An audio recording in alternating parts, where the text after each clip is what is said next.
For most people today, falling asleep without a blanket feels almost impossible. The body expects that thin layer of warmth before rest can begin. Yet for most of human history, that layer simply did not exist.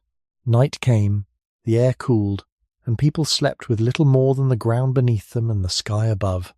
Generations lived and rested this way, long before woven bedding became common.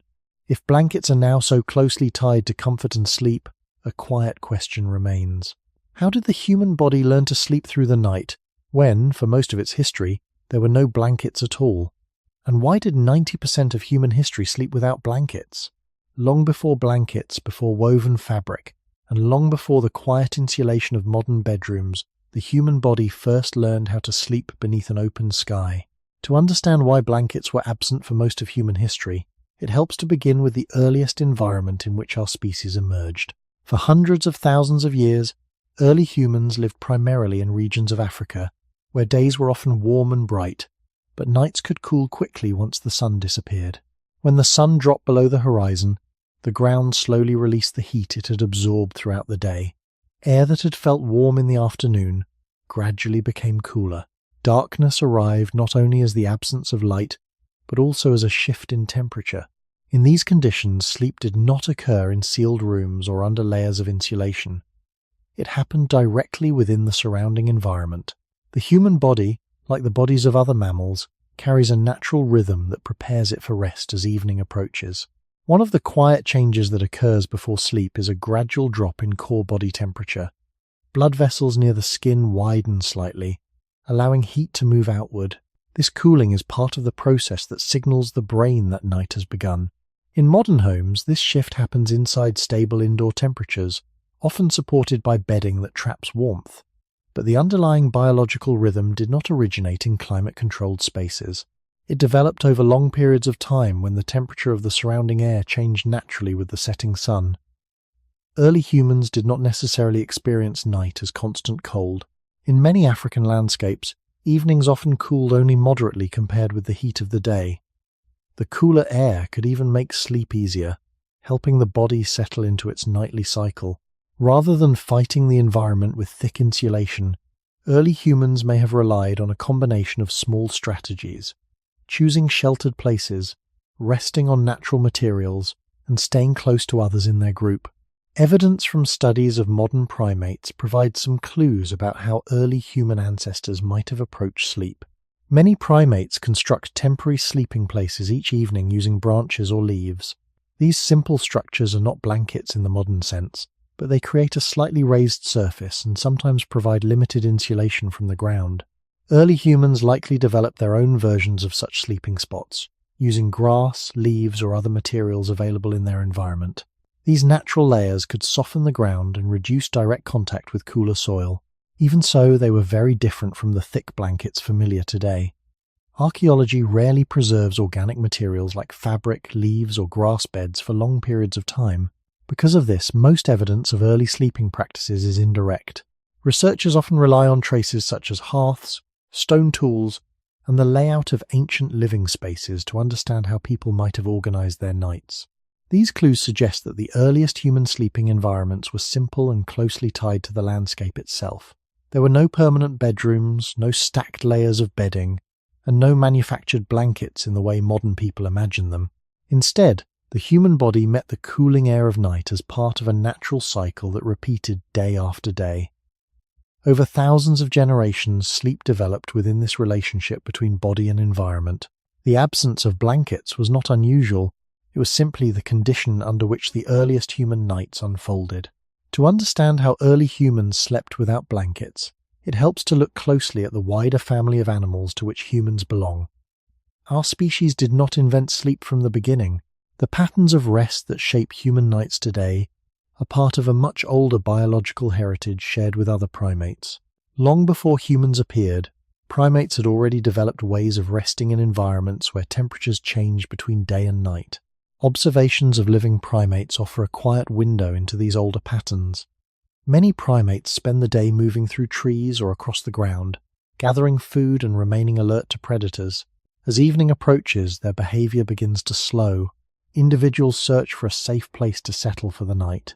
Chimpanzees, gorillas, and several other species construct simple sleeping platforms using branches, leaves, and other plant materials. These nests are built fresh each evening and are usually abandoned by morning. The structures are not thick coverings like blankets. Instead, they act more like temporary surfaces that lift the body slightly above the ground or stabilize the body within branches. This simple behavior provides several advantages. A nest can reduce contact with cold or damp ground, create a stable surface for the body, and help maintain balance during sleep. It may also offer a small amount of insulation from the surrounding air. Even so, the nest does not surround the body the way blankets do. The animal still sleeps exposed to the temperature of the night.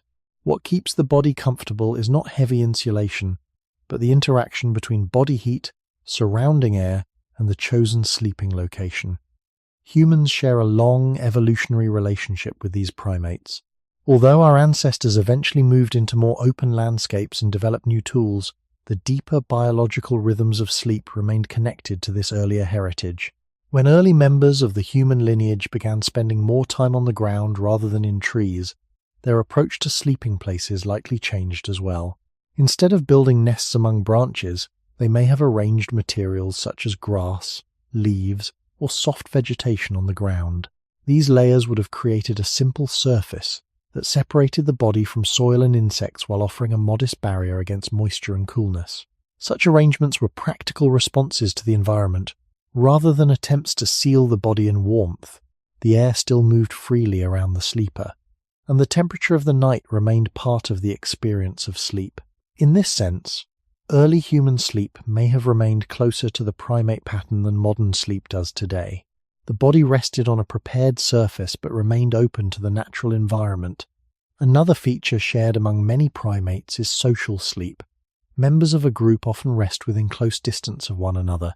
This proximity increases safety because multiple individuals can sense danger more easily. It also allows body heat to accumulate slightly within the shared space. Even without direct contact, a cluster of bodies creates a small zone of warmer air compared with the surrounding environment.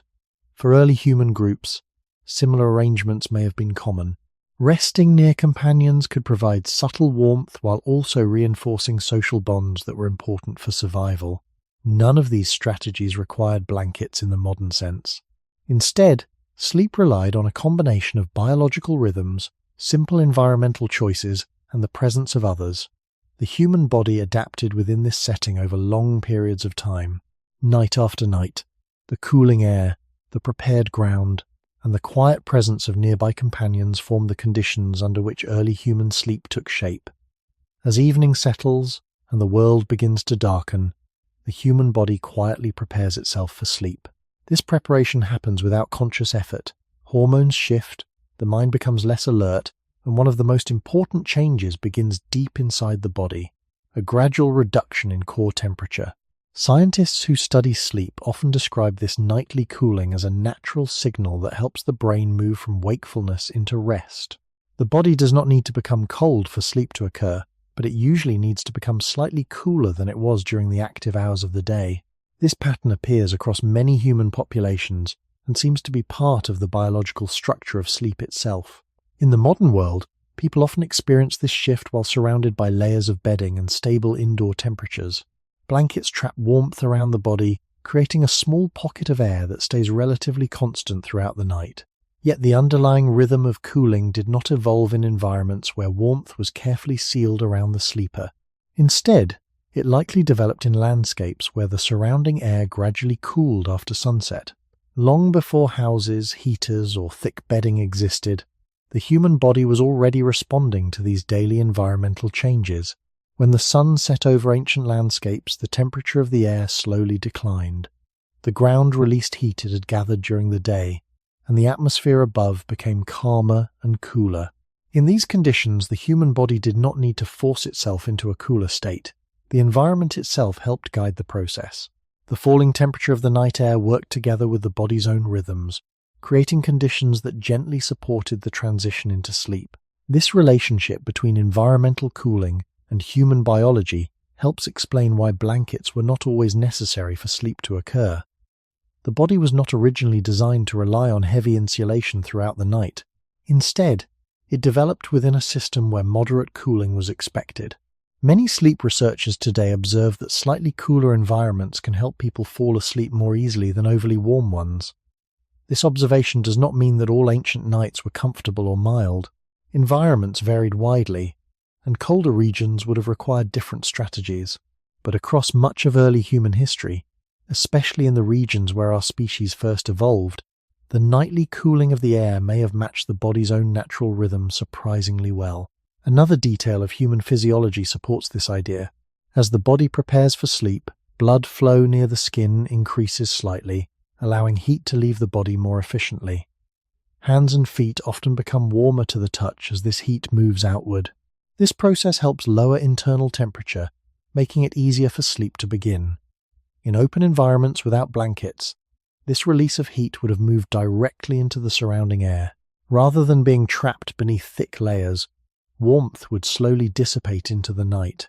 Over many generations, the human body became accustomed to sleeping within this exchange between body heat and the cooling environment. Blankets, when they eventually appeared much later in history, changed this balance by holding warmth close to the body. Yet the deeper rhythm beneath the practice remained the same. The body still prepares for sleep by cooling, just as it did long before woven bedding existed. In this way, the biology of human sleep carries a quiet memory of those early nights, when rest began not under layers of fabric, but within the gentle cooling of the natural world. When the sun disappears below the horizon, the surface of the earth begins a quiet transformation. Heat that built up during the day slowly escapes into the open sky. The ground releases warmth, the air becomes calmer, and temperatures begin to fall. This daily cycle has existed for millions of years, long before humans appeared. Every evening the same gradual cooling unfolds across plains, forests, river valleys, and deserts. For most of human history, people experienced this change directly. There were no insulated buildings, no controlled indoor climates, and no thick blankets separating the body from the surrounding air. Night arrived as a natural shift in the environment itself. In many regions where early humans lived, especially across large parts of Africa, daytime temperatures could be quite warm under direct sunlight. Yet after sunset, the landscape often cooled noticeably. Open environments such as savannas and lightly wooded areas lose heat quickly because there are few structures to trap warmth. As the sun's energy fades, the ground radiates heat upward into the atmosphere. The air above the land cools with it, creating the familiar drop in temperature that marks the beginning of night. For early human groups living within these landscapes, sleep always unfolded inside this rhythm. Evening did not simply bring darkness. It brought cooler air moving slowly across the land. The human body rested within this shift, adjusting gradually as the night progressed. In such conditions, warmth was not something people completely sealed around themselves. Instead, warmth was something that faded slowly with the environment. Early humans likely chose sleeping places that softened the effects of this cooling without eliminating it entirely. Slightly sheltered areas near rock formations, among clusters of trees, or in shallow depressions in the ground could reduce wind and preserve some of the heat stored in the earth. These choices did not stop the temperature from dropping, but they could make the change gentler.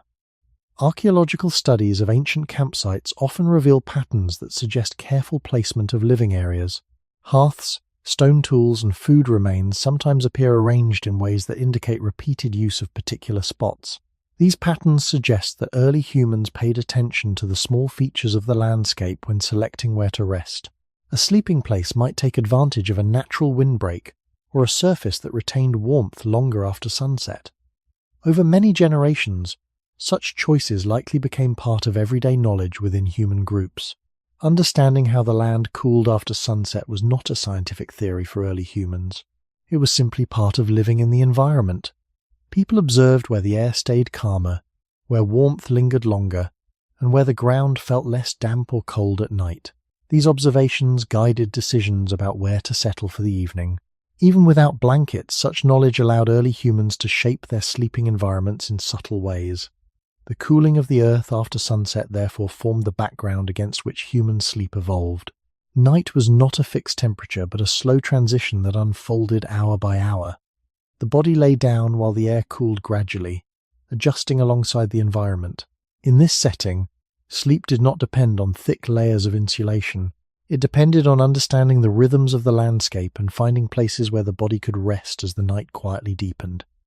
Beyond the cooling of the air itself, the kind of landscape surrounding a sleeping group also mattered. Not every night felt the same, because not every place released heat in the same way. For much of deep human history, many groups lived in open or semi-open environments such as grasslands, wooded savannas, forest edges and river corridors. These places offered food, water, visibility, and space to move, but they also shaped the experience of darkness in very specific ways. In open country, once the sun was gone, there was little to hold warmth close to the ground. Heat rose upward, and the exposed surface cooled steadily. A person lying on the earth in such a place would not only feel the air changing, the body would also feel how open the world had become. A wide sky above meant that warmth escaped easily. A light breeze could travel across grass or low scrub without much resistance.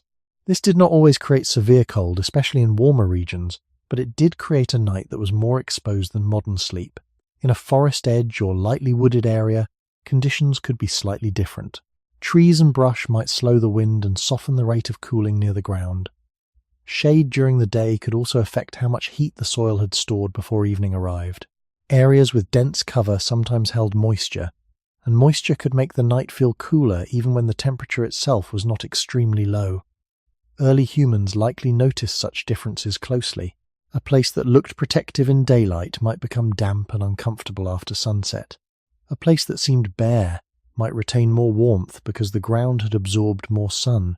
Over many generations, knowing these differences would have mattered. The night was never just darkness. It was a physical setting with its own textures, air movement, and patterns of cooling. This is important for understanding why blankets were absent for so much of human history. Human sleep evolved in environments where comfort depended less on wrapping the body in separate layers and more on choosing the right place within the landscape. In open savanna, the body might rest where a small rise in the ground reduced dampness. Near a cluster of shrubs, sleepers might gain a little shelter from moving air. Along a rock face, heat stored during the day might fade more slowly into the night. These were small differences, but small differences matter when people sleep close to the natural world. Archaeological evidence cannot usually show exactly how a cool night felt, yet it does reveal that ancient people often returned to certain kinds of places. Campsites appear near rock shelters, protected ledges, cave mouths, and areas with access to both visibility and cover. This suggests that sleeping locations were not random. The environment was being read carefully. A good place to rest needed to balance several things at once: safety from predators, nearness to others, access to firewood or water, and some moderation of the night air. Blankets were not the first answer to nighttime discomfort. Landscape knowledge was. The body of early humans developed inside this repeated pattern of reading the land before lying down. Each evening asked the same practical question: where will the night feel least harsh? The answer was not always a structure or an object. Often it was a position in space. Over long stretches of time, sleep became linked to this environmental intelligence. Humans learned where warmth lingered a little longer, where wind fell quieter, and where the earth itself offered a gentler surface for the body. In that world, the first protection from the night was not a blanket pulled over the skin. It was the careful choice of where to meet the darkness. As the light faded and the air began to cool, early humans could not separate the question of sleep from the question of place. A sleeping spot was never just a patch of ground. It was a decision shaped by wind, moisture, animals, darkness, and the slow loss of heat after sunset. In a world without blankets, that decision mattered deeply. The body could tolerate cooler air, but not every place met the body in the same way. A hollow in the ground might seem sheltered, yet collect dampness. A flat open surface might feel dry, yet leave the sleeper exposed to moving air. A place near stone might hold warmth a little longer after a hot day, while shaded soil under heavy cover might feel cool almost immediately once evening arrived. For people living close to the land, these differences were not abstract. They were part of ordinary survival. This is one reason the history of sleep cannot be understood only through objects such as bedding or clothing. Long before such things became common, sleep depended on reading the landscape with care. The ground itself could either draw heat from the body or reduce that loss. Dry grass, loose plant matter, and disturbed soil did not feel the same as compact earth or rock. Slight elevation could improve drainage and reduce contact with cold moisture rising from below. Even the direction of a slope could matter, because surfaces exposed to sun during the day might release stored warmth more slowly through the early part of the night. Human groups likely learned these patterns not as formal knowledge, but as repeated experience. One place led to a better night. Another held cold air too long. Another stayed too open to the wind. Over many generations, such observations would become part of how a group moved and settled. The same landscape that offered food and water also had to offer a workable night. Archaeological evidence can only reveal part of this story, yet even those partial traces are meaningful. Ancient campsites are not spread randomly across every available surface. They often appear in places that combine access, visibility, and some degree of shelter.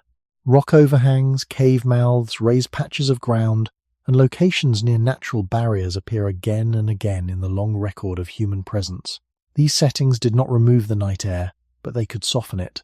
A slight barrier to wind, a surface less exposed to dampness, or a place where a small fire could be used effectively, would all improve rest without anything resembling a blanket. This way of sleeping required attention to the environment itself. Warmth was managed through position, not enclosure. That distinction matters.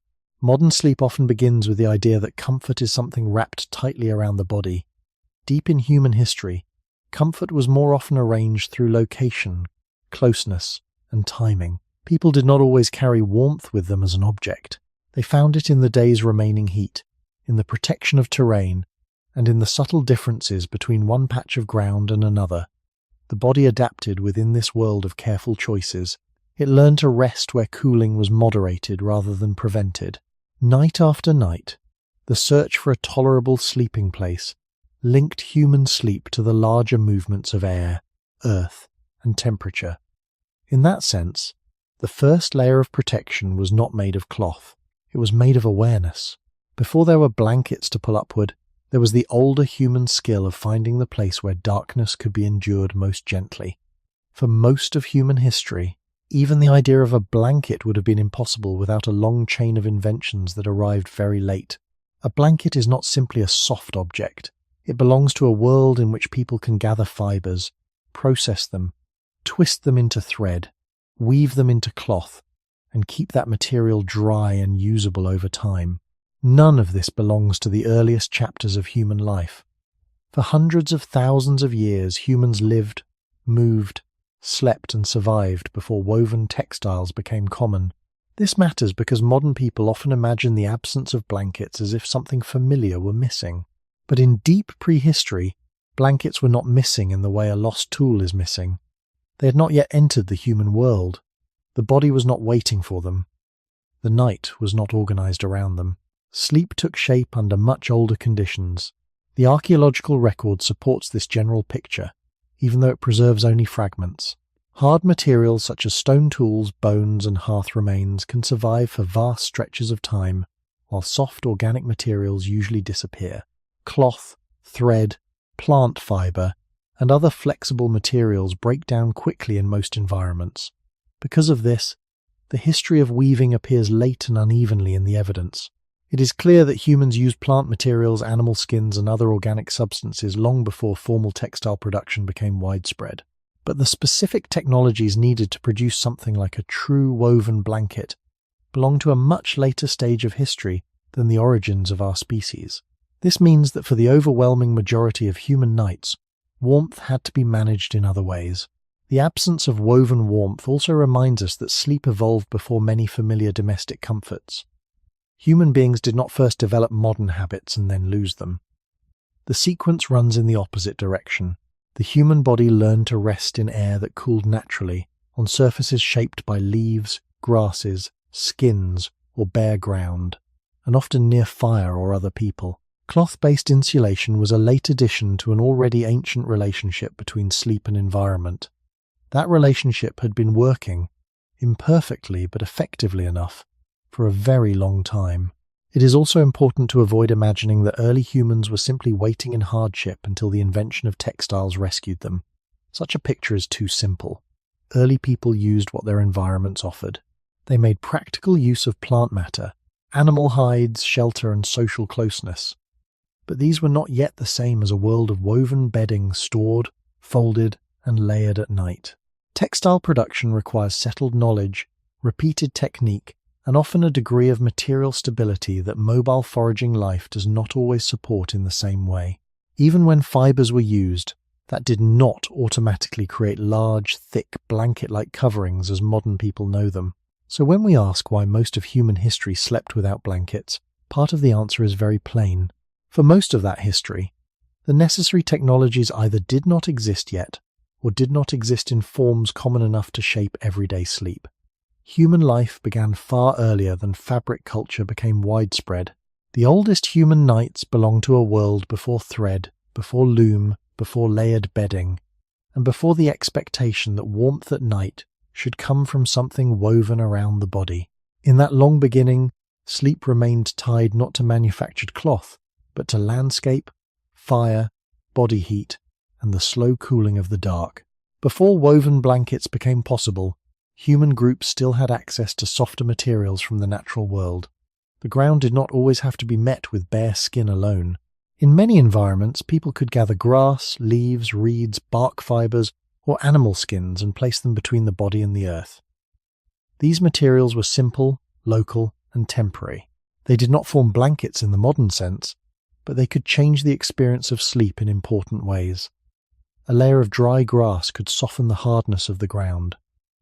Leaves could create a thin cushion.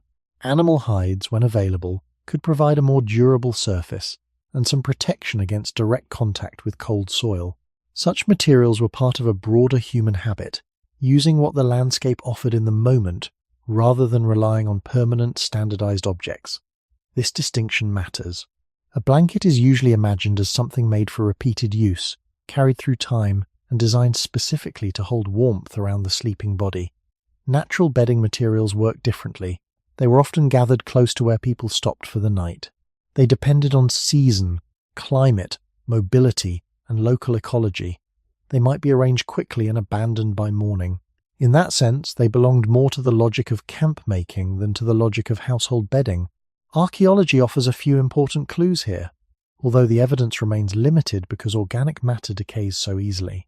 At some ancient sites, preserved plant remains and microscopic traces suggest that humans sometimes used grasses or other vegetation as bedding surfaces.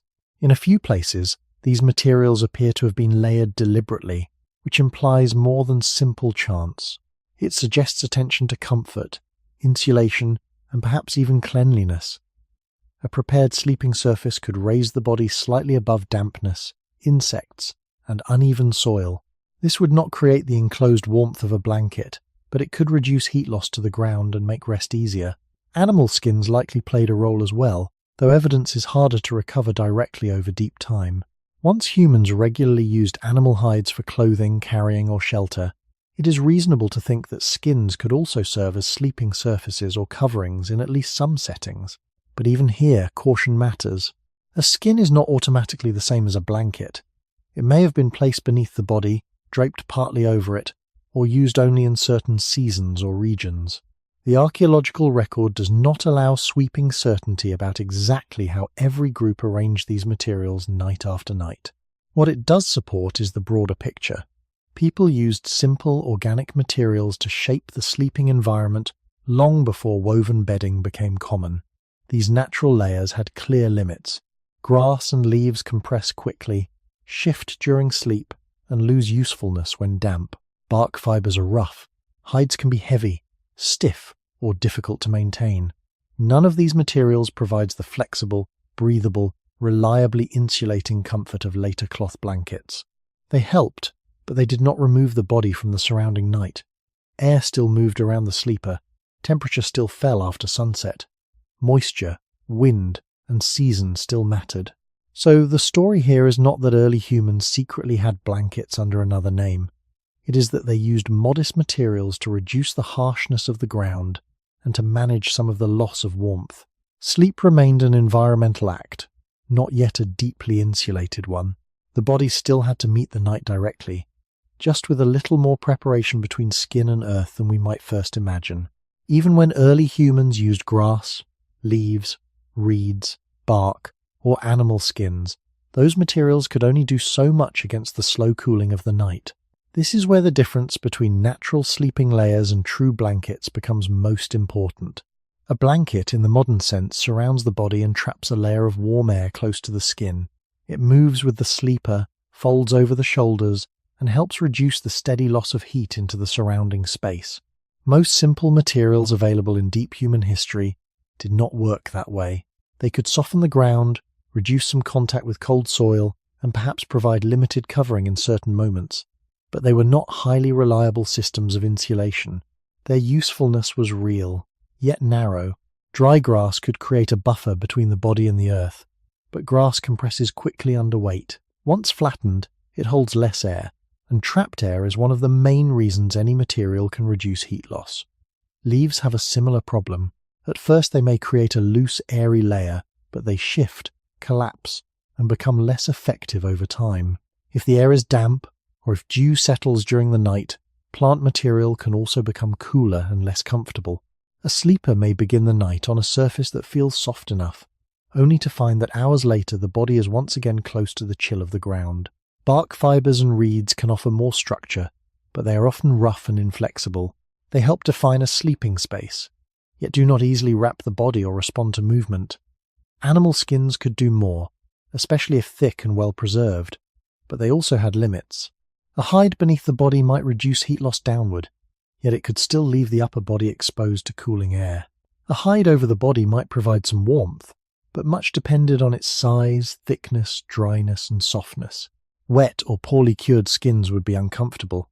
Heavy skins might shift or feel awkward. In warmer climates they might not always be needed, while in colder settings they might still be insufficient on their own. What matters here is not whether ancient people were resourceful. They clearly were. What matters is that the materials available to them did not create the stable, enclosed warmth that modern blankets provide so easily. This helps explain why sleep in early human history remained tied to a broader system rather than a single object. Warmth at night came partly from surfaces, partly from fire, partly from sheltered terrain, and partly from sleeping near others.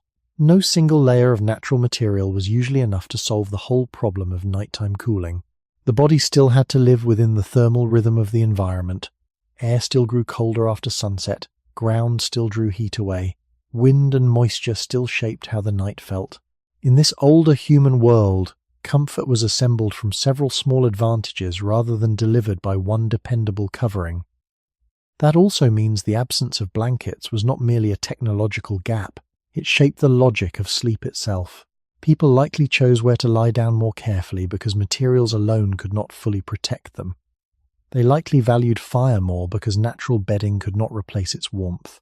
They likely slept close together not only for safety, but because the body itself remained one of the most dependable sources of heat. The limits of grass, leaves, and hides kept human sleep connected to landscape, season, and companionship.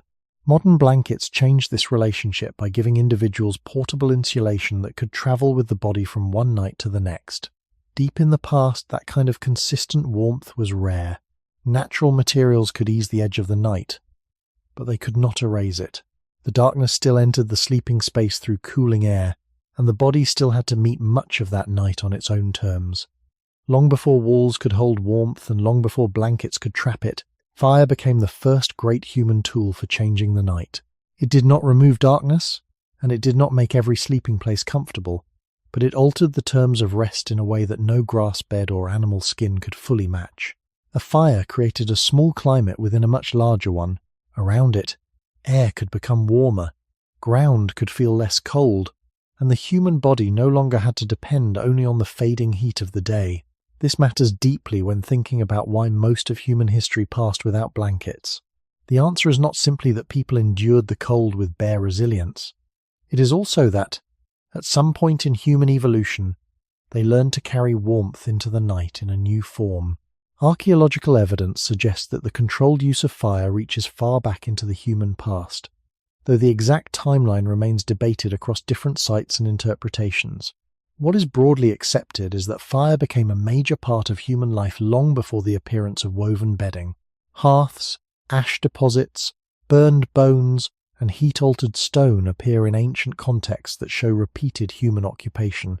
These traces do not tell us every detail of how people slept, but they do show that fire was not only a tool for cooking or protection, it was part of the human living space.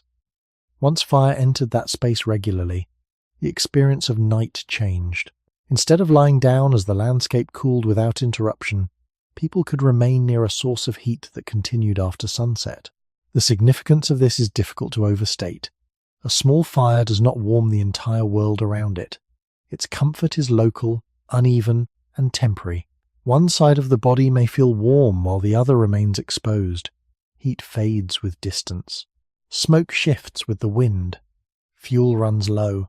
Even so, fire creates a center, and centers matter in human life. Around a hearth, people could gather, speak, prepare food, watch the dark, and eventually sleep within reach of lingering warmth. In a world without blankets, this was one of the closest things to an artificial thermal shelter. Fire also changed how a sleeping place could be chosen. A site that might have been too cool after sunset could become more manageable if dry fuel was nearby and the ground was safe for a hearth. Rock shelters and cave mouths became especially useful not only because they blocked wind, but because they allowed fire to work more effectively in a bounded space. A little warmth held near stone could matter more than the same warmth lost into wide open air. In this way, fire did not replace the landscape. It worked with it. Human groups still had to notice wind direction, fuel availability, smoke behavior, and the way heat moved across the ground. Sleeping near fire was therefore not a simple solution. It was a new layer added to older environmental intelligence. It is also important to remember the limits. Fire could warm a night, but it could not follow the body the way a blanket can. It stayed where it was built. It needed tending. It could die down while people slept. Embers might last, but flames did not remain constant on their own. This meant that warmth was still partly communal rather than personal. The group gathered around a shared source, not under separate layers of private insulation. For most of human history, that distinction shaped the meaning of nighttime rest. Warmth was not wrapped around each sleeper. It radiated outward from a common point and faded gradually into darkness. Fire became the first night technology not because it ended the cold, but because it gave humans their earliest reliable way to negotiate with it. Once fire became part of human life, sleep was no longer shaped only by the cooling of the land and the limits of the body. A hearth introduced a new pattern into the night, a circle of warmth that was strongest at the center and weaker at the edges. This pattern was never even or stable. It changed from hour to hour as flames rose, wood collapsed, ash gathered, and embers slowly dimmed. Yet for people living without blankets, even this shifting warmth could make an enormous difference.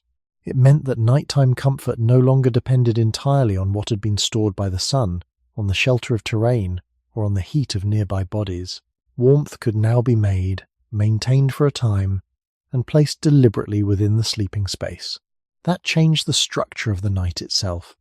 A fire warms through radiation and through the movement of heated air, but both forms of warmth are limited. The side of the body facing the fire may feel noticeably warmer, while the other side continues to lose heat to the surrounding darkness. The effect also depends on distance.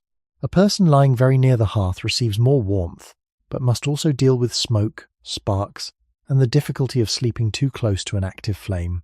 Someone farther away rests in safer conditions, but receives only a weaker share of the heat. This unevenness matters because it reminds us that fire was not a blanket spread equally over every sleeper. It created gradients. Some places within a camp became more desirable at night than others. The arrangement of bodies, sleeping surfaces, and fuel likely reflected this reality. Archaeological evidence from ancient hearth sites often shows repeated use of specific areas within shelters and camps. While it is difficult to prove exactly where individuals slept, the overall pattern suggests that hearths became central organizing features of human living space. Around them, activities gathered during waking hours, and it is likely that sleeping positions were also influenced by their presence. A fire could dry the nearby ground, reduce some dampness in the air immediately around it, and make the first part of the night easier to enter. In colder or windier conditions, even modest warmth might help the body settle into sleep before temperatures dropped further. But fire also had a temporal rhythm. It was strongest when first built or recently fed. Later, unless someone added more fuel, it would shrink into embers. Those embers could still release heat for hours, especially in protected places, but not with the same force as open flame. This means that sleeping near fire required an acceptance of change. The night began warmer and often ended cooler. Heat was borrowed for a while, not secured until morning. In that sense, fire softened the night without fully mastering it. It allowed humans to shape darkness, but only within limits. That limitation is one reason blankets remained unnecessary for so long while also remaining absent. People were not sleeping in total thermal isolation. They were using fire, terrain, and closeness to build a partial shelter of warmth, enough to make sleep possible in many environments. Smoke added another layer to this arrangement. Too much smoke could irritate the eyes and lungs, yet a certain amount may also have helped keep insects away and marked the active center of camp. The position of the hearth, the size of the flame, and the way air moved through a shelter or across open ground would all shape whether the fire felt helpful or difficult. So even with fire, human sleep remained a matter of balance. Too little heat, and the body cooled quickly. Too much closeness, and rest became harder. The hearth was not comfort in the modern sense. It was negotiation made visible, a shared source of warmth, always fading, always needing care, and always reminding the sleeper that the night beyond its glow was still very much there. To sleep near a fire was to live inside a warmth that could not be trusted to stay the same. This may be the most important difference between fire and a blanket. A blanket moves with the body. It keeps working when the sleeper turns, curls inward, or drifts deeper into the night. Fire does none of this. It remains outside the body, fixed in place, slowly changing as fuel burns away. For early humans, this meant that warmth at night was not a steady possession. It was a condition that had to be entered, shared, and eventually lost as the fire weakened. The sleeping body rested not inside permanent warmth, but beside a source of warmth that was always in the process of fading.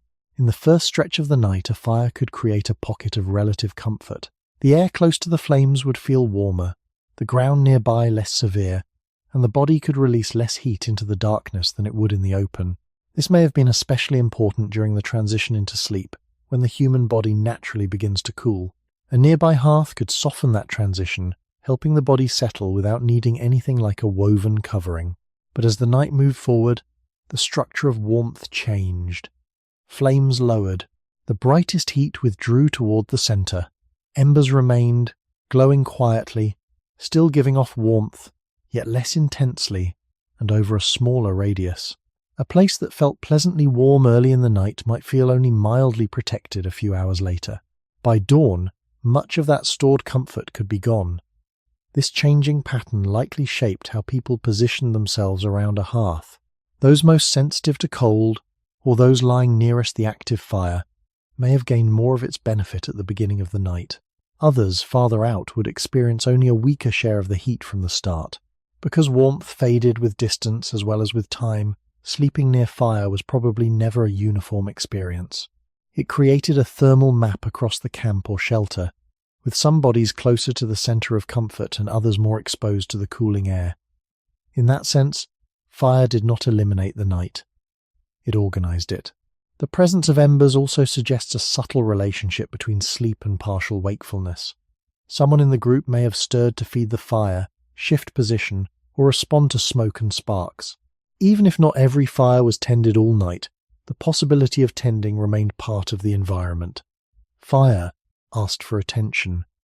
A blanket asks for none. This difference matters because it shows that early human sleep, even when warmed by fire, was still embedded in a communal and active setting. Heat came from something external and shared, not from a private layer of personal insulation. The group rested around a center that might support them for hours, but not necessarily until sunrise. This also helps explain why fire worked best alongside other strategies rather than alone. A prepared ground surface reduced heat loss downward, a sheltered location reduced wind. Nearby bodies created small additions of shared warmth. Fire then added another layer, powerful but temporary. The night was made tolerable by a system. not by one object. That system could be effective enough for human life to continue across immense spans of time, yet it remained vulnerable to weather, fuel, movement, and the natural decline of flames. So when we imagine the long human past without blankets, we should not imagine a simple absence and nothing more. We should imagine a more fragile architecture of warmth, built each evening from firelight, position, timing, and closeness. Fire gave humans one of their first ways to negotiate with the cold, but it never became the same as carrying warmth on the body itself. Each night, the hearth offered a promise, only for a while. After that, the sleeper still had to meet the dark with the body's own heat, the nearness of others, and whatever warmth remained glowing in the ash. Before blankets could wrap warmth around a single body, human beings often depended on a different source of heat that was always close at hand: other human beings. In the long span of prehistory, sleep was rarely imagined as the private, separated act it often is today. For small foraging groups, night was a time of reduced visibility, lower temperatures, and greater vulnerability. Under such conditions, sleeping close to others was not only socially natural, it was physically useful. Every human body gives off heat. One body alone loses that heat steadily into the surrounding air, especially when the ground is cool and the night is open. Several bodies resting near one another change that exchange. The air between them becomes slightly warmer, wind is interrupted.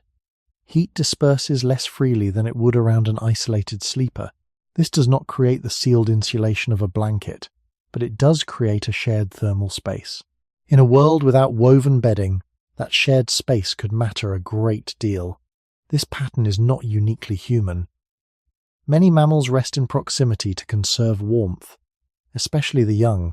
Humans likely carried this broad biological logic into their own sleeping arrangements, though in more complex social forms. A mother lying near a child, siblings pressed close together, older individuals resting at the center of a group, or several adults sleeping within the same sheltered area would all contribute to a small but meaningful accumulation of body heat. The warmth produced in such settings was modest, but modest warmth can be enough when combined with fire, dry ground, and protection from wind. What matters is not the idea of constant comfort in the modern sense, but the reduction of exposure. Sleeping near others lowered the edge of the night. It softened the body's contact with cooling air without needing any separate object to be pulled over the skin. This is one reason the history of sleep without blankets should not be imagined as a story of solitary endurance. It was more often a story of shared adaptation. Human groups did not merely gather by day and then disappear into separate spaces at night. For much of our species' history, sleeping itself was part of social life. The group remained physically present even in rest. That presence increased safety, but it also changed temperature in subtle ways. A cluster of bodies creates a warmer local environment than a single exposed individual. If people slept on natural bedding or near a fading fire, body warmth would add yet another layer to the system that made the night manageable. Archaeology cannot easily preserve this intimacy. Bodies do not leave behind direct thermal maps of where they slept relative to one another. Yet studies of traditional small-scale societies, combined with what is known about human vulnerability at night, suggest that solitary sleep in open environments would often have been less practical than group sleeping. Safety from predators, comfort for children, ease of communication, and shared warmth all point in the same direction. The group itself likely functioned as part of the sleeping shelter. Seen in this way, blankets become less central to the earliest human story. People did not always need an individual layer of trapped warmth because they already lived inside a communal layer of partial warmth. The skin still felt the night. The body still cooled, but sleep happened within human closeness, where heat was not owned separately but contributed together. Long before the blanket became a personal object of comfort, warmth at night may often have been something more collective, a quiet field of shared presence, built from breathing bodies lying near one another in the dark. To understand why sleeping close together mattered so much before blankets, it helps to think about the structure of early human groups. For most of human history, people did not sleep as isolated individuals in separate rooms. They lived in small communities shaped by kinship, dependency, and shared labor. Infants needed constant care. Children remained physically close to adults. Older individuals may have stayed near the center of a resting group, where warmth and protection were greater. Adults of different ages likely settled into patterns that balanced safety, caregiving, and the practical demands of the night. In such a setting, warmth was not simply produced by biology. It was organized by social structure. The arrangement of bodies reflected the arrangement of life itself. A sleeping group was never just a collection of separate people lying near one another by chance. It was a map of relationships. A child sleeping beside a parent was not only protected from danger, but also held within a warmer space. Several children grouped together would conserve more heat than one child alone. Adults placed along the outer edge of a sleeping area may have absorbed more of the cooling air, while those nearer the middle benefited from the body heat of others on several sides. We cannot know the exact sleeping layout of every prehistoric community, and the evidence does not allow certainty at that level, but it is reasonable and widely consistent with what is known about human social life to think that sleeping arrangements were shaped by age, vulnerability, and the need for closeness. This matters because it shows that the absence of blankets did not mean the absence of structure. Warmth was arranged socially before it was manufactured materially. In many traditional and pre-modern societies, sleeping spaces have often been shared across generations, sometimes out of necessity, sometimes as part of ordinary life. This does not prove that all early humans slept in exactly the same way, but it does remind us that private sleep is historically unusual. The modern idea that each person should rest alone under individual bedding belongs to a relatively recent world of larger houses, abundant textiles, and greater control over indoor climate. Deep in the past, the body entered sleep within a much denser social environment. That density carried thermal consequences. The warmth of the group was not abstract. It was physical, local, and immediate. Family structure likely played an important role here. Human infants are unusually dependent compared with the young of many other mammals, and that long dependency shapes nighttime life. Caregivers needed to remain close. Nursing, soothing, and protection did not stop when darkness arrived. This means that early human nights were probably organized partly around the needs of the youngest members of the group. A baby or small child could not simply be left to face open cooling air alone. The same closeness that supported survival would also, by necessity, support warmth. In this sense, social care and thermal care overlapped. The group protected its most vulnerable members not only from predators and separation, but from the rawness of the night itself. Older generations may also have influenced how warmth was distributed.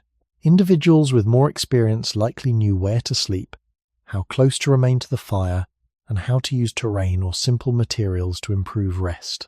Knowledge of the night was probably held collectively, but also carried through generations. The sleeping group was therefore more than a shelter of bodies. It was also a shelter of memory, where warmth depended partly on knowing how humans had long managed darkness before blankets ever existed. Seen this way, the history of sleeping without blankets is also a history of sleeping within social order. Before warmth could be individualized, it was shared through kinship, care, and the physical arrangement of people who depended on one another to get through the night. When several people sleep close together, warmth does not remain confined to each separate body. It begins to gather in the space between them.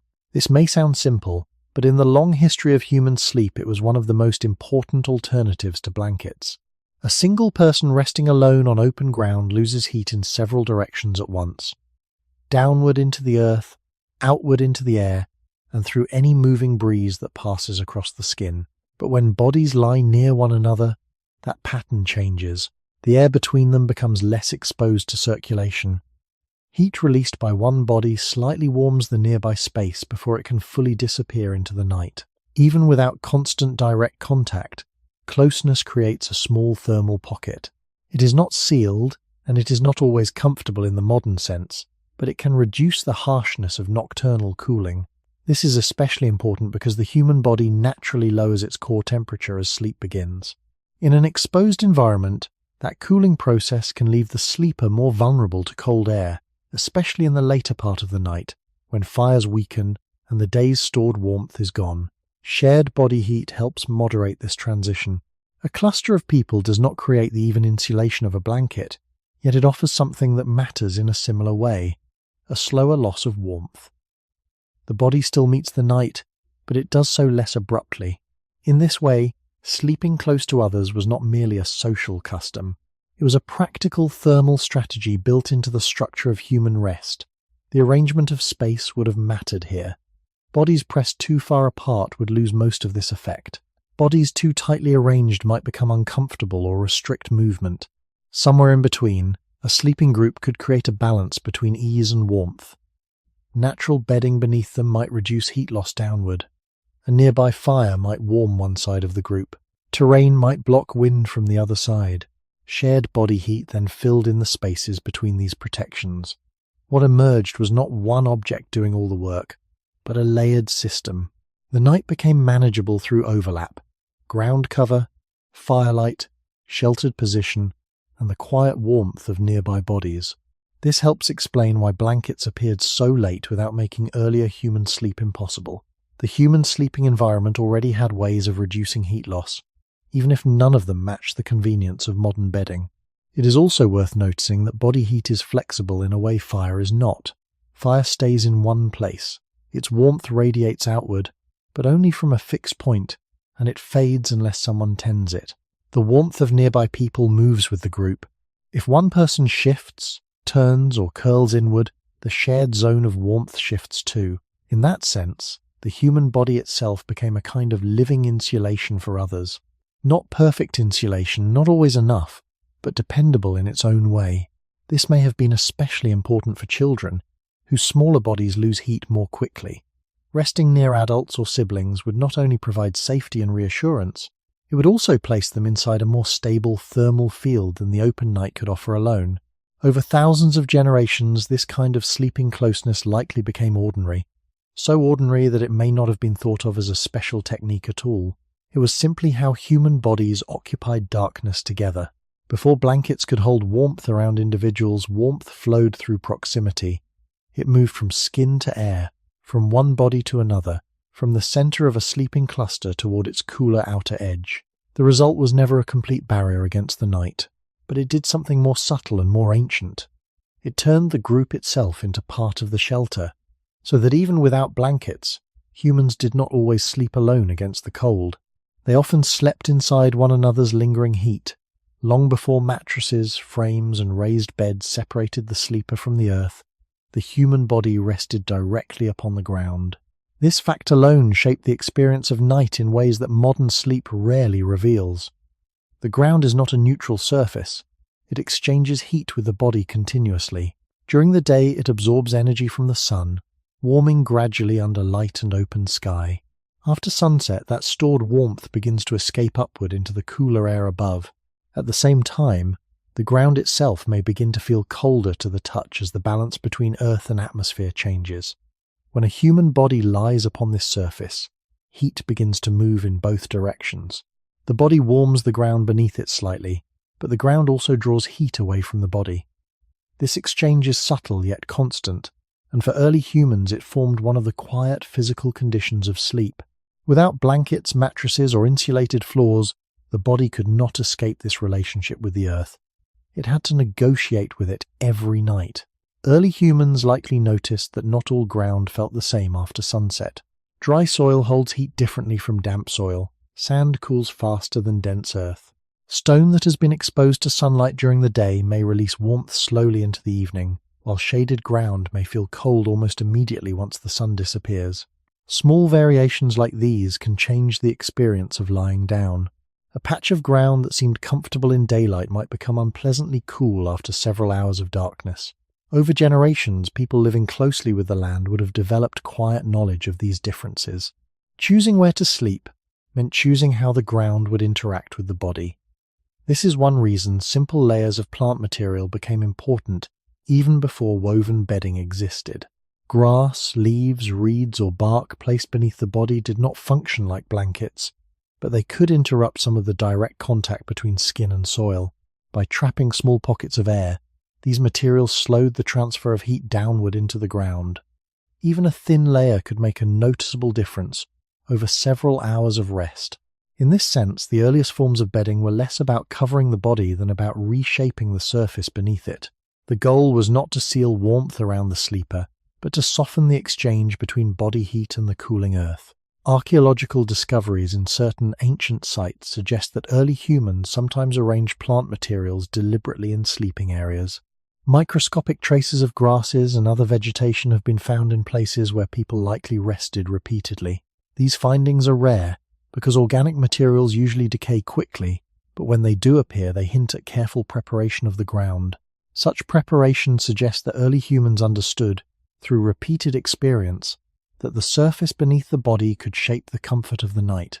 A well-prepared sleeping area might stay drier, feel softer, and slow the loss of heat into the soil. Even so, these natural layers had limits. They could reduce the coldness of the ground, but they could not remove the body from the environment entirely. The air above remained cool. The fire nearby might fade. Moisture could still settle before morning.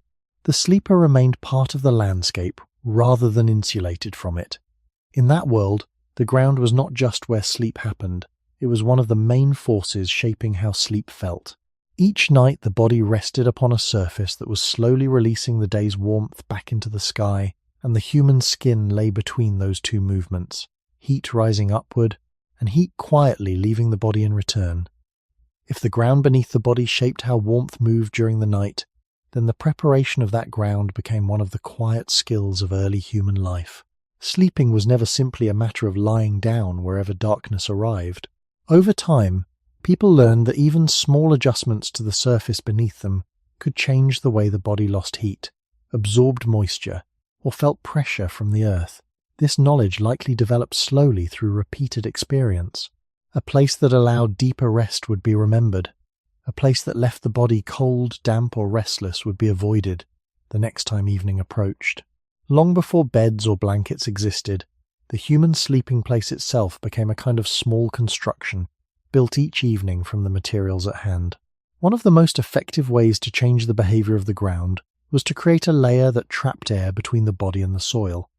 Air, when it is held within small spaces, slows the movement of heat.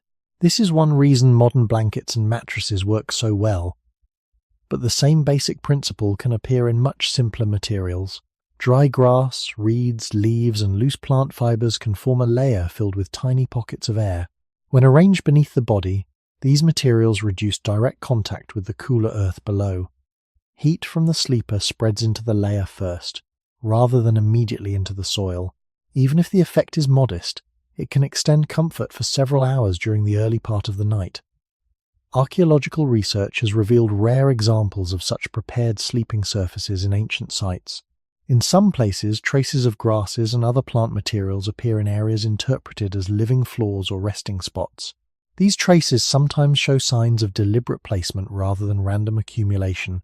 Although the record is incomplete and cannot show the full range of early human practices, such findings suggest that people were not indifferent to the surface on which they slept. They arranged materials with intention. A prepared bed of vegetation could serve several functions at once. It lifted the body slightly above the soil, reducing moisture that might rise during the night. It softened the ground, making long periods of rest easier. It also created a barrier against insects and small debris. All of these improvements mattered in environments where people slept directly within the landscape, yet the thermal effect may have been especially important. Even a thin layer of plant material changes how heat flows from the body downward. Without that layer, the ground can draw warmth away quickly, especially in the hours before dawn when temperatures often reach their lowest point. With the layer in place, the body retains warmth slightly longer. The difference might not eliminate the chill of the night, but it can reduce the sharpness of it. Preparing such a surface also required attention to dryness. Wet vegetation loses much of its insulating ability. Moisture allows heat to move more easily through the material, which means warmth escapes faster. For this reason, early humans likely favored dry grasses or leaves gathered shortly before sleep. If rain had fallen or dew had already settled, suitable materials might be harder to find. This made the timing and location of camp even more important. In many ways, the earliest bedding systems were built not from cloth, but from observation. People had to notice where dry vegetation grew, how quickly the ground cooled, and which surfaces stayed comfortable longest. These details formed a practical knowledge of sleep that existed long before woven blankets appeared. Night after night, The ground was reshaped slightly by human hands so that the body could rest more easily within the cooling world around it. Even when the ground was carefully prepared with grass, leaves, or other natural materials, the body could never fully escape the presence of the earth beneath it. The human body is warm, and the ground is often cooler, especially as the night deepens. Whenever these two surfaces touch, heat begins to move from the warmer object toward the cooler one. This process happens quietly and constantly, without needing wind or movement. It is simply the natural exchange of temperature between two things in contact. For early humans sleeping directly on the ground, this meant that part of the body's warmth always flowed downward into the soil. A thin bedding of vegetation could slow that process, but it could not stop it entirely. Over several hours of sleep, the ground beneath a resting person might gradually warm a little, while the body above it slowly lost some heat. This relationship between body and earth shaped the experience of night in ways that modern sleepers rarely notice. Today, raised beds, thick mattresses, and insulated floors interrupt much of this downward flow of heat. In deep human history, those barriers did not yet exist. The body rested in direct conversation with the land itself. Different types of ground would have changed that conversation. Loose sand allows air to move between its grains, which can cause heat to disperse quickly. Dense clay soil holds heat differently and may feel cooler when touched after sunset. Stone surfaces can store warmth from the sun during the day and release it gradually into the evening. Yet once they cool, they may draw heat away from the body more efficiently than softer materials. These variations mean that a sleeping place was never just a location. It was also a thermal surface with its own behavior over time. A patch of dry grass above firm earth might feel comfortable at first, but slowly lose warmth as the night progresses. A stone surface warmed by sunlight could remain pleasant during the early evening before becoming colder later on. Over many generations, people living outdoors would have learned these differences not as scientific ideas but as lived experience. The body remembers where sleep felt easier and where it felt restless. That memory gradually becomes knowledge shared within a group. In this way, the ground itself became part of the system through which humans managed sleep without blankets. The goal was not to eliminate contact with the earth, because that was rarely possible. Instead, people worked to shape that contact so it would be less severe. Dry bedding materials softened the surface. A nearby fire warmed the surrounding air. Sleeping close to others slowed the loss of heat into open space. Together, these elements formed a layered response to the cooling of the night. Yet the earth always remained present within that system. Even in the best sleeping spot, the ground continued to receive warmth from the body hour after hour. By the time dawn approached, when air temperatures often reached their lowest point, the sleeper might feel the quiet persistence of that exchange. The body had given warmth to the earth throughout the night, just as the earth had earlier given warmth to the air as daylight faded. In this older rhythm, sleep existed within the same cycle that governed the landscape itself. The ground cooled, the body cooled, and both moved slowly toward the colder hours before sunrise. Without blankets to trap heat close to the skin, humans slept within this broader balance between body and planet. For a very long time, the earliest members of the human species lived in regions where the climate was relatively warm for much of the year. The landscapes of eastern and southern Africa, where many important traces of early human life have been discovered, often experienced strong sunlight during the day and cooler air at night, but rarely the extreme cold found in later parts of the world where humans eventually travelled. In these environments, the absence of blankets did not always mean facing severe cold every evening. Nights could feel cool, sometimes even chilly, yet the difference between day and night temperature often remained within ranges that the human body could tolerate with the help of fire, shared warmth, and simple sleeping surfaces. For thousands upon thousands of years, human sleep developed inside this climatic setting. The body adapted to a pattern in which darkness brought cooler air, but not necessarily freezing conditions. This background helps explain why blankets did not appear early in human history. In the environments where our species first evolved, the need for heavy nighttime insulation was not always constant enough to drive the invention of woven bedding. The human body, social habits, and environmental knowledge were often sufficient to manage the cooling that arrived after sunset. But human history did not remain confined to those warmer regions. Over time, Human groups began to move into new landscapes beyond their earliest home territories. Some migrations followed rivers and coastlines, others spread across grasslands, forests, and eventually into regions where winters were longer and nights could grow much colder. These movements did not happen all at once. They unfolded gradually across long periods of time as human populations expanded, adapted, and explored new environments. Each new landscape introduced different conditions for sleep. In cooler climates, the nightly loss of heat from the body could become more difficult to manage. The ground might cool more quickly. Air temperatures after sunset could fall further than in tropical or subtropical regions. Wind moving across open terrain could carry away body heat faster. The strategies that worked well in warmer environments, sleeping near others, preparing the ground with plant materials, using fire carefully would still help, but they might not always be enough on their own. This shift in environment slowly changed the balance between body and night.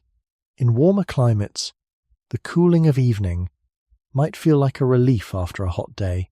In colder regions, that same cooling could become a challenge that lasted longer through the dark hours before sunrise. The human body remained capable of adapting to these conditions, but new solutions gradually became more valuable. Clothing made from animal skins likely became more important as people moved into cooler areas. Shelters might have been arranged more carefully to block wind. Fire may have taken on an even greater role in shaping the sleeping space. Yet even with these adjustments, blankets as we know them today were still far from universal. The technologies required to weave thick, durable fabrics had not yet spread widely across the human world. Sleep remained tied to landscape, body heat and firelight, even as human populations encountered colder nights than their earliest ancestors had known. This moment in human history reveals something important about the relationship between technology and environment. The absence of blankets in earlier times was not simply a matter of ignorance or lack of invention. It was partly the result of where humans lived and how their bodies had learned to sleep within those conditions. As humans traveled into cooler worlds, the need for stronger forms of insulation slowly increased. But that transformation would take time, and for many generations the night remained something the human body met with only partial protection, even in places where the air after sunset grew steadily colder. As human groups gradually moved beyond the warmer regions where the species first developed, they entered landscapes where the night behaved very differently. The cooling that once felt moderate could become deeper and longer. In many parts of Eurasia and later northern regions of the world, sunset did not simply bring a gentle drop in temperature. It could bring hours of steadily falling cold that continued well into the early morning. The ground cooled more sharply, winds carried away warmth more quickly, and the length of darkness itself could stretch far beyond what early human populations had experienced in tropical and subtropical environments. In these places, the familiar strategies that had supported sleep for generations were still useful, but they faced stronger environmental pressure. Fire remained essential. Sleeping close together still mattered. The ground still had to be prepared carefully. Yet the margin between comfort and discomfort could narrow significantly when the surrounding air became colder for longer periods of the night. This gradual encounter with cooler climates likely encouraged changes in how humans managed warmth around the body. One of the most important developments was the more consistent use of animal skins as clothing. Unlike loose plant materials placed beneath the sleeper, animal hides could travel with the body during movement through the landscape. They could cover the skin during waking hours and remain nearby when night arrived. A hide draped over the shoulders, wrapped around the body, or spread beneath a sleeping surface could help slow the loss of heat to the air. Even so, animal skins were not yet the same as blankets in the modern sense. Their use varied widely depending on climate, available animals, and local cultural practices. A skin might serve as clothing during the day, bedding at night, or a protective covering during rest. It was a flexible tool rather than a specialized sleeping object.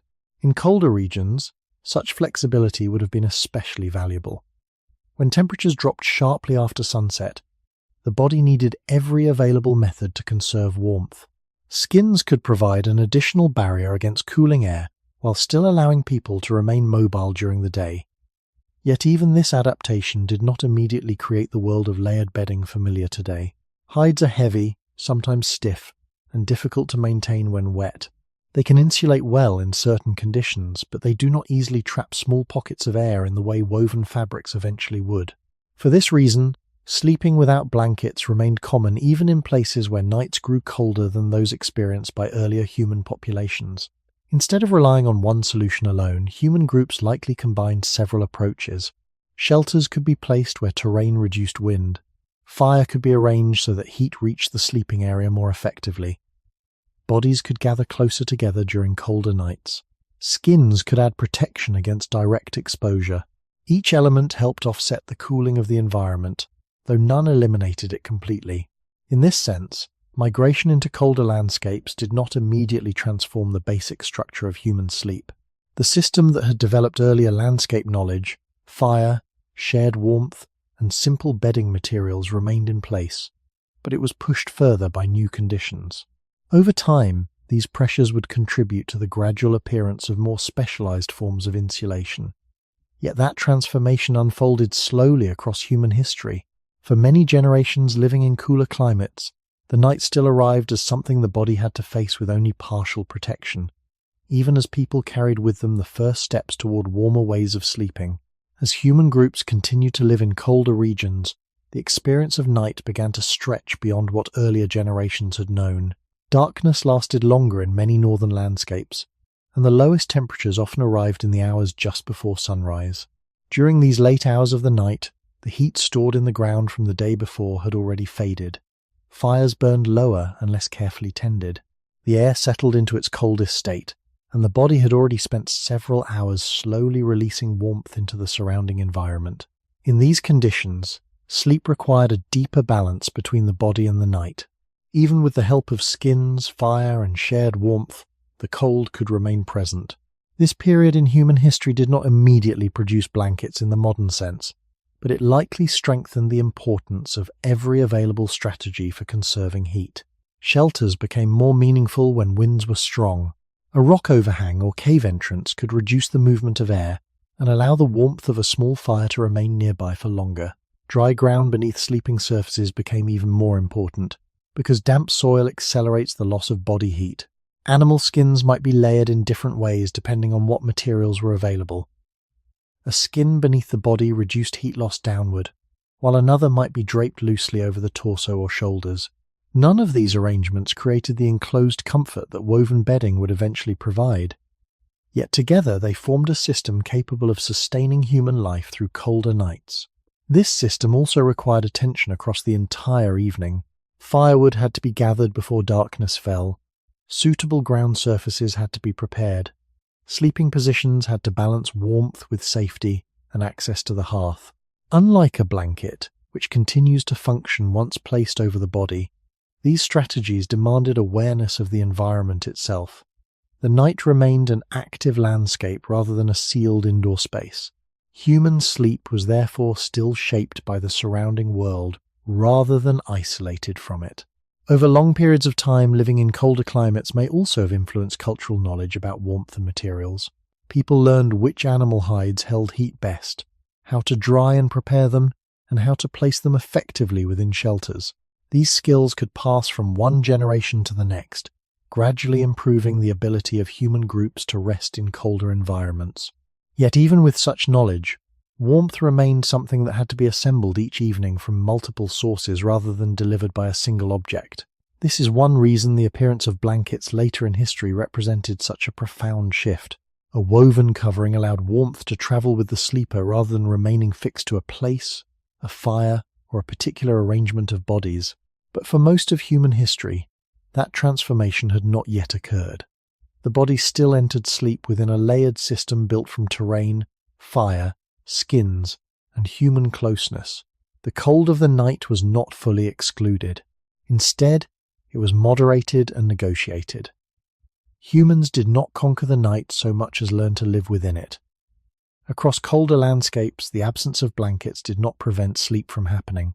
It simply meant that rest continued to depend on knowledge of the environment and on the patient work of maintaining warmth in ways that remained deeply connected to the natural world. For a long time, warmth at night depended on arrangements that had to be rebuilt again and again. Fire had to be gathered and tended. Plant bedding had to be prepared fresh. Animal skins had to be placed carefully or shared among members of a group. None of these methods created a stable object that could simply be carried from one night to the next, and unfolded in the same way each evening. This began to change slowly as human societies developed more reliable ways to shape fibers into thread and cloth. The appearance of woven materials did not arrive suddenly, and it did not transform sleep immediately everywhere. Yet it marked the beginning of a new relationship between the human body and the night.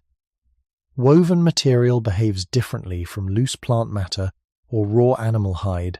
When fibers are twisted and interlocked, they create flexible surfaces filled with small spaces that trap air. Air held inside fabric slows the movement of heat away from the body. This principle, though simple, makes cloth capable of providing a type of warmth that earlier natural layers could only partially achieve. Instead of relying on scattered grasses or heavy skins, a woven textile could form a continuous covering that moved with the sleeper. It could fold over the shoulders, follow the shape of the body, and maintain a layer of warmer air close to the skin even when the sleeper shifted during the night. In this way, cloth introduced the possibility of personal insulation that traveled with the body rather than remaining fixed to a location.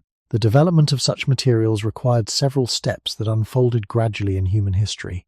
Fibers had to be gathered from plants or animal hair. These fibers had to be processed so they could be twisted into strands strong enough to hold together. Those strands then needed to be woven or interlaced into larger surfaces. Each step demanded knowledge, tools, and time. In societies where people moved frequently across landscapes in search of food, the production and storage of large textiles may not always have been practical. For this reason, the early history of weaving appears uneven across regions of the world.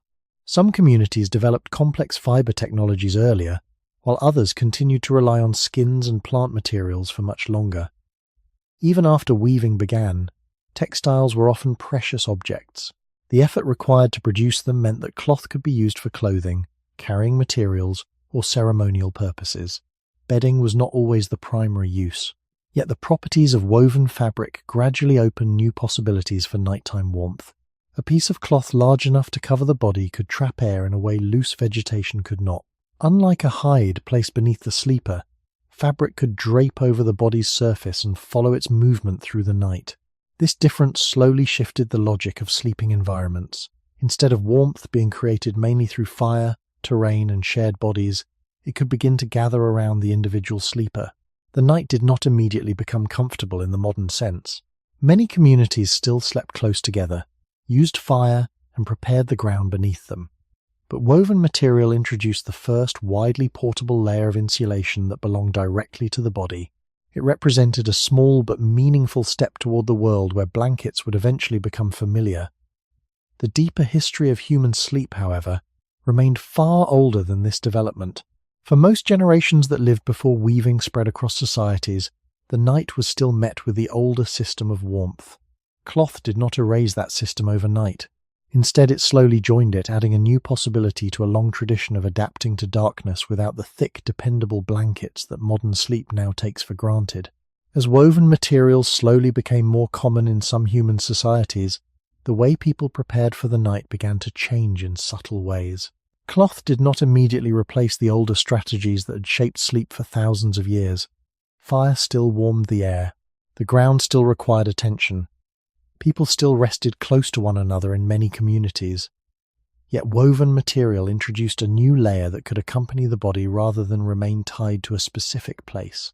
This difference may seem small at first, but it gradually altered the relationship between sleep and environment. Earlier materials such as grass bedding or animal skins were often arranged around a particular sleeping location. They were part of the camp itself. Woven fabric, by contrast, could travel with the individual. A piece of cloth could be folded, carried, and reused night after night without needing to gather new materials each evening. That reliability changed how warmth could be managed during rest. Instead of building the sleeping surface entirely from what was available nearby, a person could bring a portion of that comfort with them. The night no longer depended entirely on the immediate landscape. Part of the sleeping environment had become portable. Early textiles were rarely as thick or specialized as the blankets familiar today. Many woven fabrics were relatively light and served multiple purposes. A cloth might be used as clothing during the day, as a covering during rest, or as a protective layer against wind and dust. In some places, plant fibers such as flax, nettle, or other local materials could be spun into thread and woven into simple cloth.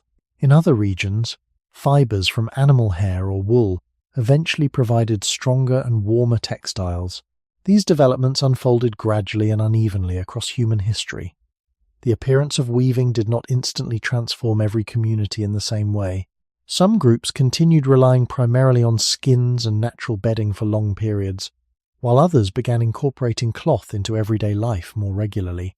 Even when woven materials existed, they were often valuable objects that required time and skill to produce. This meant they were used carefully and maintained over long periods rather than replaced easily. Yet the thermal behavior of cloth made it especially suited to the needs of nighttime rest. When fabric drapes over the body, it traps a thin layer of air between the skin and the outside environment. This trapped air slows the movement of heat away from the body. Unlike loose leaves or grasses, woven fibers hold their structure even as the sleeper moves. The fabric bends and shifts without collapsing completely, allowing that insulating air layer to remain in place for longer stretches of time. Over many nights, this small difference could make sleep more stable, especially in environments where temperatures dropped after sunset. The presence of cloth did not eliminate the importance of fire, terrain, or social closeness, but it began to change how much each of those factors mattered. With a textile covering, the body no longer relied entirely on shared warmth or a nearby hearth to retain heat. Personal insulation had entered the sleeping system. This marked a quiet turning point in the long history of human nights. Warmth, which had once been mostly collective and environmental, could now gather more directly around the individual sleeper. Even so, the transformation was gradual. Early woven materials were still limited in thickness, availability, and durability. The familiar image of layered blankets covering a bed would appear much later in human history. At this stage, cloth simply added another possibility to the ways people had long negotiated with the cooling air of the night. It did not erase the older methods, but it began to reshape them, one woven thread at a time. As woven materials became more familiar in certain parts of the human world, something subtle began to shift in the relationship between the sleeper and the night. For countless generations before this moment, warmth during sleep had always been built outward from the environment. A safe place was chosen. The ground was prepared, a fire was arranged, bodies gathered together. Each evening the sleeping space had to be assembled again through these surrounding conditions. But when cloth began to enter human life, the direction of that relationship slowly changed. Instead of building warmth entirely around the body, people could begin carrying a portion of warmth with them. This change did not happen quickly, and for a long time it remained partial. Early woven cloth was rarely thick enough to function as a full blanket in the modern sense. Many textiles were thin, loosely woven, or intended mainly for clothing. Yet even a relatively light covering introduced a new experience during the night. When fabric draped across the body, it followed the body's movement. The air beneath the cloth warmed slightly and stayed closer to the skin. The sleeper no longer depended entirely on the surrounding air to determine how quickly warmth would fade. This was a small shift, but over many nights it could become meaningful. The body now had a portable boundary that softened the exchange between skin and environment. At the same time, the appearance of cloth did not erase the older sleeping system. Fires still burned at the center of camps and shelters. Ground surfaces still needed preparation. People often continued sleeping near one another both for safety and warmth. The woven layer simply joined these existing elements. Sleep remained communal and environmental, but now a thin personal covering could add another level of protection. In some regions where weaving spread more widely, textiles gradually became more refined. Fibers could be spun more tightly, threads woven more densely, and larger pieces of cloth produced with increasing skill. Over time, these improvements made fabric better at holding small pockets of air. With more air trapped between fibers, cloth could insulate the body more effectively. This gradual refinement would eventually make thicker coverings possible. Yet this transformation unfolded over long stretches of history. For much of that time, woven textiles were still limited in number, and often reserved for clothing, tools, or trade. Bedding remained only one possible use among many. What matters in the story of human sleep is not the exact moment blankets appeared, but the direction in which change was moving. For the first time, warmth could begin traveling with the sleeper rather than remaining tied to the place of sleep. A woven covering could be folded, carried across landscapes, and unfolded again when night arrived. This portability slowly changed how humans related to darkness. The night no longer had to be managed entirely by terrain, fire, and group warmth. Part of the solution could now rest directly on the body. Even so, this moment should not be imagined as the end of the older world of sleep. The deep habits of human rest had been shaped across thousands of generations without blankets. Those habits did not disappear immediately. They continued to guide how people chose sleeping places, gathered around fires, and shared warmth with others. Cloth simply added a new possibility to that ancient system. The human body still met the night as it always had, but now, slowly and unevenly, the first threads of a future blanket were beginning to take shape. For most of human history, sleep unfolded under open skies or within simple shelters that allowed the night air to move freely around the body. Even when fire warmed the ground nearby and people gathered close together, the environment itself remained present during rest. Wind could pass through the sleeping space. Temperatures shifted slowly as the hours moved toward dawn. The body remained connected to the wider landscape. This relationship began to change gradually as humans developed more permanent forms of shelter. Walls, roofs, and enclosed spaces did not appear everywhere at the same time, and they took many forms across different regions of the world.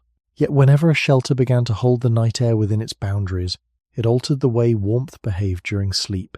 A wall interrupts the movement of wind. A roof slows the loss of heat rising upward into the open sky. When these structures surround a sleeping space, even simple ones made from wood, stone, or packed earth, the air inside them behaves differently from the air outside. Instead of drifting away quickly, warmth released by the human body, by other sleepers, or by a nearby fire can remain in the enclosed space for longer periods. This change does not automatically create a warm room, especially in early shelters where openings and gaps still allowed air to move through, but it does soften the environment. The night becomes less exposed. One of the quiet consequences of this shift was that the human body began to lose heat more slowly during sleep. In an open landscape, warmth disperses quickly because nothing stops the air from carrying it away. Inside even a modest shelter, some of that warmth remains nearby. Over time, the combined heat of several people resting in the same space can gradually raise the temperature of the surrounding air by a small but noticeable amount. Fire, if present, also becomes more effective when its heat is partially contained. Instead of radiating outward into open darkness, some of that warmth lingers inside the structure. This does not mean that early houses were consistently comfortable or well insulated by modern standards. Many early shelters were simple constructions built from materials that still allowed drafts and temperature changes. Yet even these partial barriers could change how sleep felt. The difference between an open campsite and a sheltered interior might mean less wind across the skin, slightly warmer air near the ground, and a slower loss of body heat through the night. These small differences accumulated over time. In environments where people returned to the same shelter repeatedly, the sleeping space itself became more stable. Bedding materials could remain in place rather than being rebuilt each evening. Animal skins, plant mats, or early textiles could be arranged inside the shelter and used again night after night. Gradually, the sleeping place began to shift from a temporary arrangement built from the surrounding landscape to a more fixed environment shaped by human construction. Even so, blankets were still far from universal during much of this transition. The development of enclosed shelters changed the behavior of warmth, but it did not instantly produce the layered bedding that later became familiar. Sleep was still influenced by the body's own heat, by firelight, and by the materials placed beneath or around the sleeper. What changed was the surrounding space. The night no longer entered the sleeping area as freely as before. Walls and roofs began to hold back some of the cooling air, allowing warmth to remain closer to the human body as darkness settled across the land. As shelters gradually became more stable and people returned to the same sleeping places again and again, the night itself began to feel different inside those spaces. The most important change was not luxury, but repetition. When a sleeping place remained in the same location for many nights or seasons, it allowed small improvements to accumulate over time. In earlier periods, when camps shifted frequently across the landscape, bedding materials had to be gathered and arranged again each evening. Fire pits might be rebuilt, sleeping surfaces reshaped, and the group positioned carefully within the environment. But when a shelter became a place people returned to regularly, the sleeping environment slowly began to hold its form. Plant mats could remain on the floor rather than being rebuilt each night. Animal skins might stay inside the shelter, drying near the hearth and ready for use when darkness returned. Simple raised areas of earth or compacted surfaces might become familiar resting spots where people naturally settled into sleep. These changes did not eliminate the presence of the outside climate, but they softened its influence. The air inside a shelter warmed gradually from repeated human activity. Fires lit in the same place night after night left traces of ash and charcoal that subtly shaped the thermal behavior of the ground beneath them. Walls reduced the movement of wind, allowing warmth from bodies and fire to linger slightly longer before fading into the night. Over time, these small differences made sleep more predictable. Instead of discovering the conditions of the ground each evening, people could return to a place whose qualities were already known. This predictability mattered because the human body rests best when the environment changes slowly rather than abruptly. Even modest stability in temperature and surface comfort can help the body settle more easily into sleep. Within such shelters, the arrangement of the sleeping area could become more deliberate. Fire might be positioned so that its warmth reached the central resting area while smoke escaped through openings above. Bedding materials could be layered in ways that reduced direct contact with the floor. In colder seasons, skins or textiles might be added or removed depending on need. These adjustments gradually transformed the sleeping space into a kind of shared environment rather than a temporary solution built anew each evening. Yet it is important to remember that these shelters were still far from the insulated rooms of the modern world. Early houses often allowed drafts of air to pass through walls or openings. Temperatures inside could still follow the rhythm of the outside environment, especially during colder nights. Fire remained one of the most important sources of warmth, and its heat continued to rise and fade as fuel burned away. For this reason, sleeping practices from earlier periods did not disappear. People still slept near one another. Bedding beneath the body remained important. The surrounding landscape continued to influence how comfortable the night would be. What shelters introduced was a gradual shift in scale. Instead of managing warmth only through the body's relationship with open air and ground, humans began shaping a small interior climate. This climate was fragile and incomplete, but it allowed heat to linger in ways that had not been possible in the open. Within these enclosed spaces, the long process that would eventually lead to modern bedding slowly gained momentum. The environment of sleep was beginning to move indoors, even though blankets as we know them today were still not yet a universal part of the human night. As human shelters became more stable and familiar places of rest, another quiet change began to appear in the way warmth behaved during the night. When several people slept inside the same enclosed space, their combined body heat no longer dispersed freely into the open air. Instead, a portion of that warmth remained within the shelter itself. Even if the walls were simple and the roof allowed some air to pass through, the interior environment slowly accumulated heat over the course of the evening. A small fire burning nearby added to this effect. The air warmed slightly, the ground dried more quickly, and the sleeping area developed its own internal balance between heat and cooling.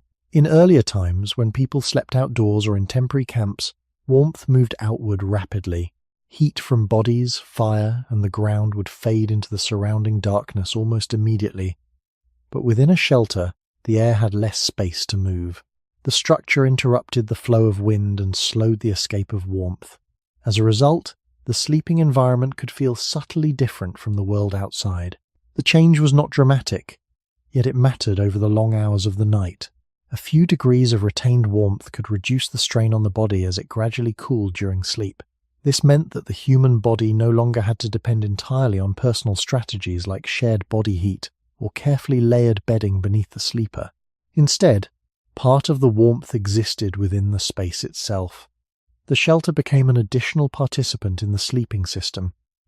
Fire behaved differently in these enclosed settings as well.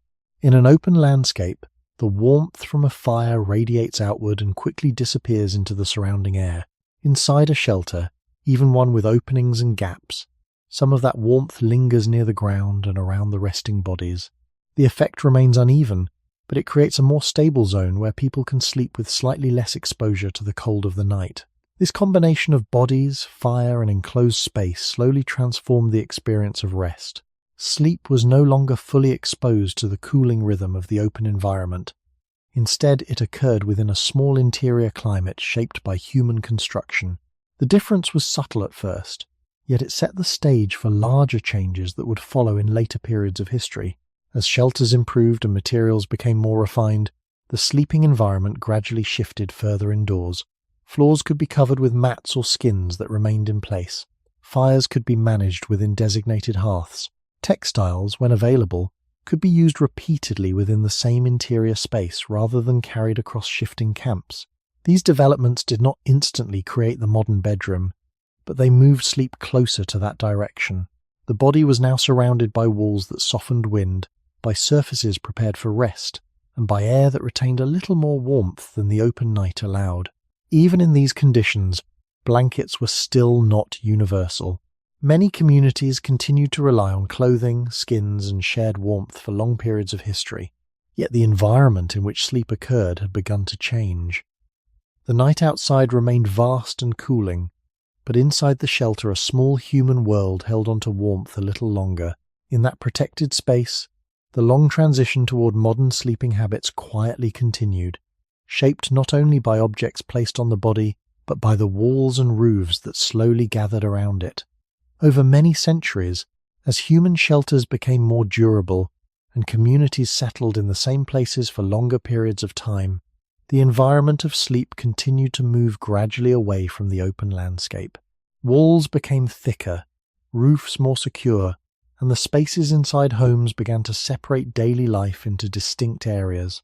Cooking fires, storage spaces, and sleeping places slowly developed their own locations within the shelter. These changes did not appear everywhere at the same moment, and many societies continued living in flexible or mobile ways for long periods. Yet across different regions of the world, a similar pattern slowly emerged. Sleep was becoming something that happened more often inside a controlled human space, rather than directly within the natural night. This shift carried important consequences for warmth. Inside a house, even a simple one, the air behaves differently from air in the open. Heat released by human bodies, cooking fires, or sunlight entering during the day does not disappear as quickly as it would outside. Walls reduce the movement of wind. Roofs slow the loss of rising warmth. Floors, especially when layered with mats or skins, reduce the direct exchange of heat between the body and the earth. Together, these features create a small internal climate that can remain more stable through the night than the surrounding landscape. In such environments, the role of bedding materials began to expand. Plant mats, woven surfaces, and animal skins could remain in the same place night after night, gradually becoming part of the structure of the sleeping area. The ground beneath them might become compacted and dry. Ash from nearby hearths could subtly warm the floor. Over time, the sleeping surface itself began to resemble something closer to a bed, though still far simpler than modern furniture. A designated place for rest meant that bedding no longer had to be assembled entirely from scratch each evening. Instead, materials could accumulate, forming thicker layers between the body and the floor. Textiles also gained new importance in this setting.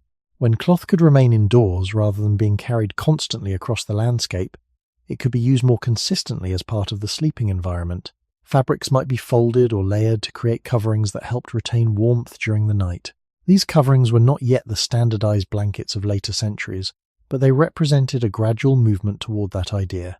Cloth, skins, and mats could now work together within the same interior space to reduce heat loss from the body. Another important change was the increasing separation between indoor and outdoor temperature. While early houses were still affected by the outside climate, the interior space often cooled more slowly than the open air. This meant that the body experienced a gentler transition between the warmth of evening activity and the cooler hours of sleep. Even a modest difference could make rest easier.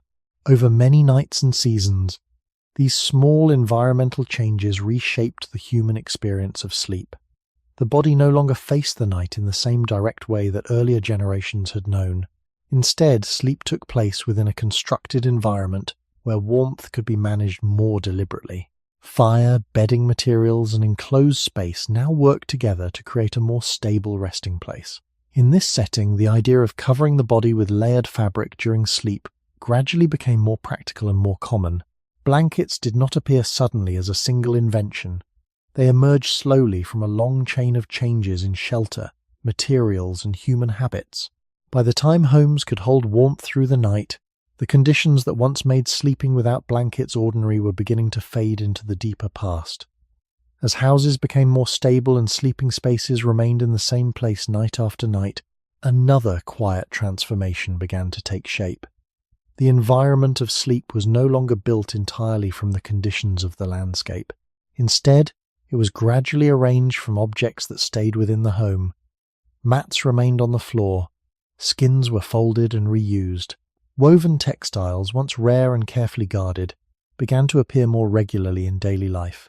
Over time, these materials accumulated within the sleeping space itself. What had once been a temporary arrangement built each evening slowly turned into a layered environment that stayed prepared for rest. This layering changed how warmth behaved around the body during the night. When several materials are placed together, plant mats beneath, skins or cloth above, and bodies resting within an enclosed shelter, they create multiple barriers that slow the movement of heat. The body still releases warmth as it sleeps, but that warmth no longer escapes as quickly as it once did in open air. The floor absorbs less heat when insulated by mats or hides. Air within the shelter warms slightly from human presence. Cloth coverings begin to trap thin layers of air close to the skin. None of these changes alone produces the deep insulation of modern bedding. Yet together they form a gradual shift in the balance between body and night. Sleep becomes less dependent on constant environmental negotiation and more dependent on the materials arranged around the sleeper. Another change followed from this growing stability. When bedding materials remain in the same place, they can become thicker over time. Instead of gathering fresh grass or leaves each evening, people could continue adding to the same surface. Additional mats, folded skins, or woven cloth could increase the softness and insulation of the sleeping area. The surface beneath the body slowly rose away from the cold earth below. Even without furniture in the modern sense, the sleeping place itself began to function as a constructed layer between the human body and the ground. This shift also changed how warmth was shared within a household. In earlier times, body heat often circulated through a cluster of people resting close together in open air. Inside houses with prepared bedding, warmth could remain closer to the individual sleeper. A cloth covering held heat near the skin even if others moved away. The sleeping space itself now contributed more strongly to thermal comfort. Shared warmth still existed, but it was no longer the only protection against the cooling night. Fire also behaved differently in these environments. A hearth inside or near the dwelling could warm the surrounding air before people lay down to sleep. Once the fire died down, the warmth stored within the interior space lingered longer than it would have outdoors. Walls slowed the escape of heat. Bedding materials reduced the speed at which the body lost warmth downward. Together, these changes made sleep less fragile.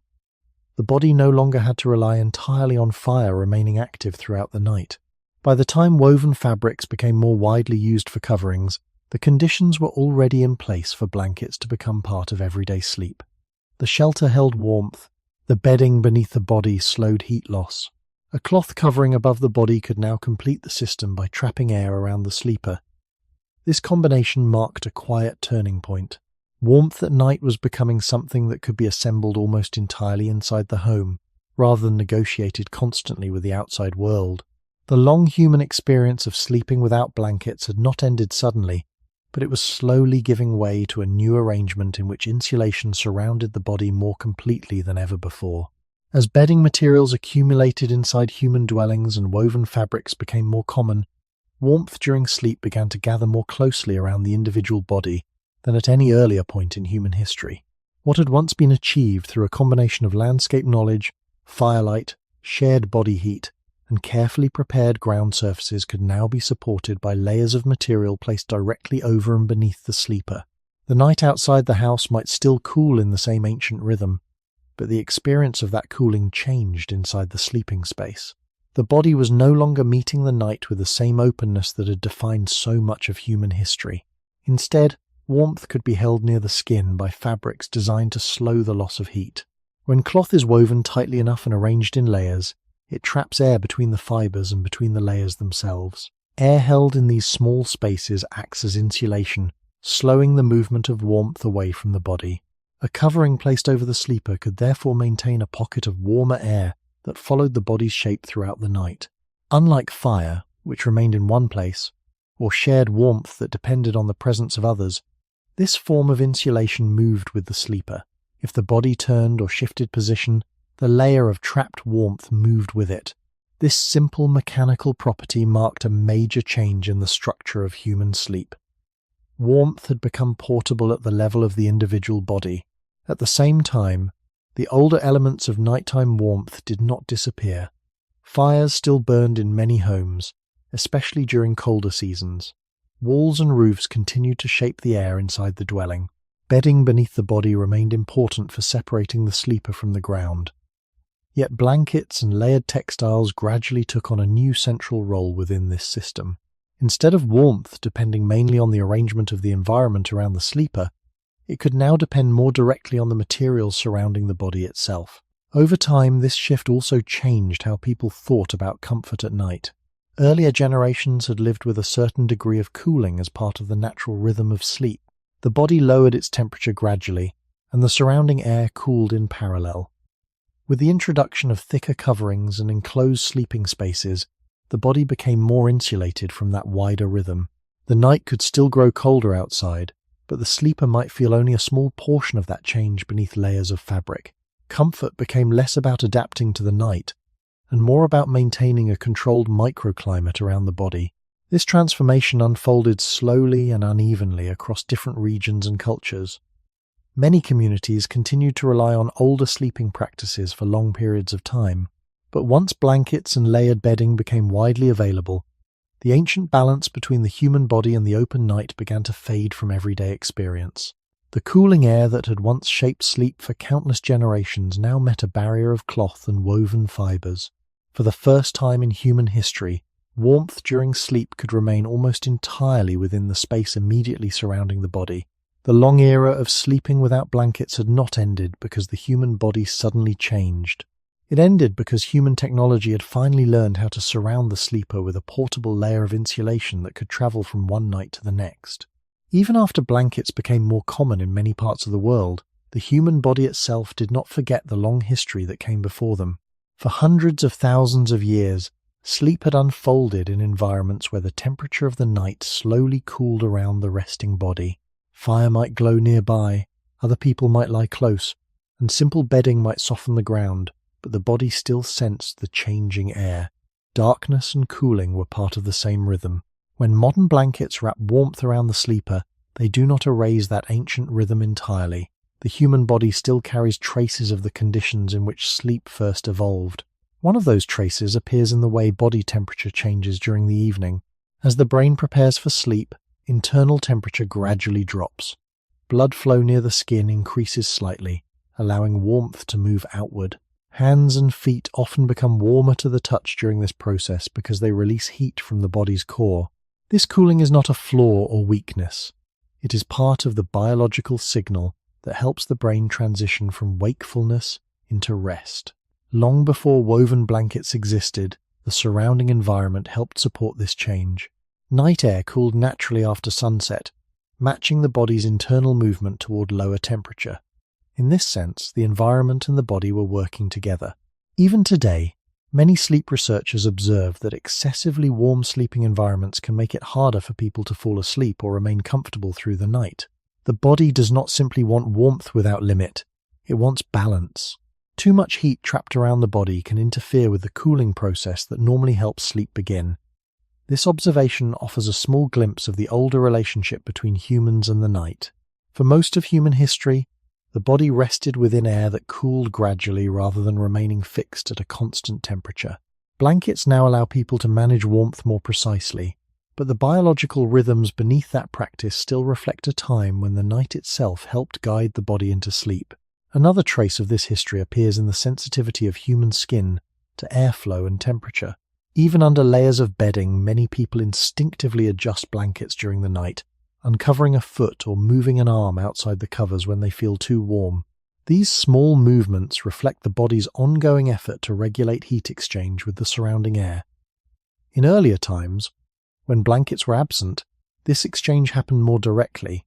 The sleeper felt the cooling air, the warmth of nearby bodies, and the fading heat of the fire as part of the night's natural progression. Modern sleep has changed the environment in which these sensations occur, but it has not replaced the body's deeper habits. The biological structure of sleep still expects change rather than perfect thermal stability. The body cools, releases heat, and adjusts its position even beneath thick bedding.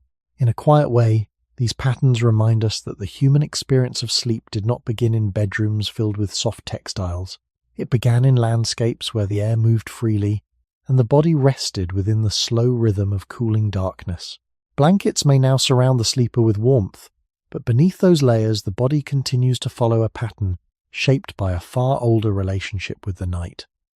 In the long scale of human history, the world of blankets, mattresses, and controlled indoor temperature is surprisingly recent. For most of the time that humans have existed as a species, the conditions of sleep were shaped directly by the natural world. The night cooled gradually after sunset, the ground exchanged heat with the body, and warmth depended on fire, proximity to others, and careful choice of place. Only during the most recent portion of human history did these conditions begin to change rapidly. Houses became more insulated, textiles became more abundant, beds rose above the ground, blankets and layered coverings became familiar objects in daily life. When seen from the perspective of thousands of generations, this transformation happened quickly. In a relatively short span of time, humans moved from sleeping within the natural rhythm of the night to sleeping inside environments that could largely control that rhythm. Modern homes can hold warmth through the coldest hours before dawn. Bedding can trap heat close to the body regardless of outside temperature. Artificial lighting can extend activity far into the night, delaying the moment when sleep begins. These changes have made rest more comfortable and predictable in many ways, yet they also separate the sleeper from conditions that shaped the human body for most of its evolutionary history. The night outside may still cool as it always has, but the sleeper may feel only a faint trace of that change beneath insulated walls and thick bedding. This difference does not mean modern sleep is unnatural or harmful. Human societies have always adapted their environments in order to survive and thrive, but it does remind us how quickly the conditions of sleep can change compared with the slower rhythms of biological evolution. The body that lies beneath modern blankets still carries systems designed for a world where temperature shifted gradually through the night. The instinct to adjust covers, to shift position, or to seek a balance between warmth and cooling reflects that older design. Even small habits of sleep echo the deeper past. Some people find it easier to sleep in slightly cooler rooms. Others prefer the feeling of air moving gently through an open window. These preferences are not universal, but they hint at a memory embedded in the body itself. For much of human history, the night air was not something that could be completely shut out. It moved through camps and shelters, touching the skin and shaping the way the body settled into rest. Blankets changed how humans managed that relationship, yet they did not erase it. The modern sleeping environment is therefore the result of a long layering of human ingenuity. Fire once softened the darkness. Plant bedding lifted the body from the earth. Shelters gathered warmth within walls. Woven textiles slowly surrounded the sleeper with portable insulation. Each step added a new way to negotiate with the cooling air of the night. But the deepest layer of this story remains older than all of these inventions.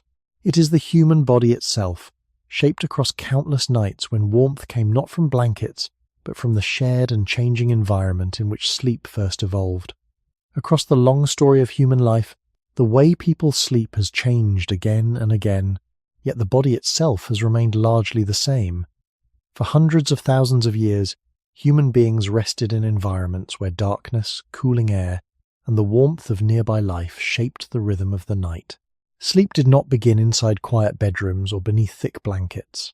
It began outdoors, beside fading fires, on ground prepared with leaves and grasses, and often within the quiet presence of others lying close in the dark. The absence of blankets was not an unusual hardship during that time. It was simply the condition in which the human body first learned how to rest. The night cooled, the body cooled with it, and sleep arrived within that shared rhythm. Over many generations, humans gradually changed the way they met the night. Fire softened the darkness. Shelters gathered warmth within walls. Textiles allowed warmth to travel with the body. Eventually, blankets surrounded the sleeper with layers of trapped air that could hold heat until morning. Each step in this long process represented human ingenuity, small adjustments that made the night more predictable, more comfortable, and easier to survive across many climates. Yet these inventions did not replace the deeper patterns of human sleep. Beneath the blankets of the modern world, the same biological rhythms still guide the body toward rest. The temperature of the body still falls gently before sleep begins. The skin still senses the surrounding air. The sleeper still shifts position through the night, searching for a balance between warmth and cooling. These quiet behaviors reflect a much older relationship between the human body and the environment. The long history of sleeping without blankets reminds us of something simple but important. Human comfort has never come from one object alone. It has always emerged from a relationship between the body, the environment, and the knowledge people pass from one generation to the next.